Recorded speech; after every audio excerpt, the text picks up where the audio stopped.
ঢাকার কেরানীগঞ্জে ইয়াবা তৈরির কারখানার সন্ধান পেয়েছে র্যাব। অভিযান চালিয়ে ইয়াবা তৈরির বিভিন্ন কাঁচামাল ও যন্ত্রপাতি সহ 4 জনকে গ্রেপ্তার করা হয়েছে। শুক্রবার দুপুরে রাজধানীর র্যাব মিডিয়া সেন্টারে সংবাদ সম্মেলনে এই কথা জানান র্যাব 10-এর অধিনায়ক মোহাম্মদ আসাদুজ্জামান। র্যাব জানায়, বৃহস্পতিবার রাত 10:15টার দিকে ঢাকার কেরানীগঞ্জ মডেল থানার মধ্যচর দক্ষিণ বালুচর এলাকায় গোপন সংবাদের ভিত্তিতে র্যাব অভিযান চালিয়ে 1968 পিস ইয়াবা ট্যাবলেট, ইয়াবা তৈরির বিভিন্ন ধরনের পাউডার সদৃশ কাঁচামাল ও যন্ত্রপাতি সহ 4 জনকে গ্রেপ্তার করা হয়।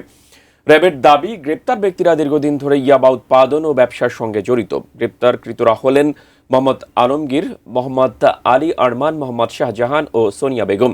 র্যাব জানায়, মোহাম্মদ আলমগীরের বিরুদ্ধে 3টি মাদক মামলা রয়েছে। এখন ইয়াবার কারখানা তারা তৈরি করেছে এবং যেটা আমরা হাতে নাতেই গতকালকে রাত্রে আমরা অপারেশন করে তাদেরকে ধৃত করি এবং প্রয়োজনীয় যেগুলো সরঞ্জামাদি ছিল, কাঁচামাল ছিল, সবগুলোই আমরা জব্দ করি হয়েছে। তাদেরকে আমরা চালান দিয়েছি এবং মামলার রুজু প্রক্রিয়াধীন রয়েছে।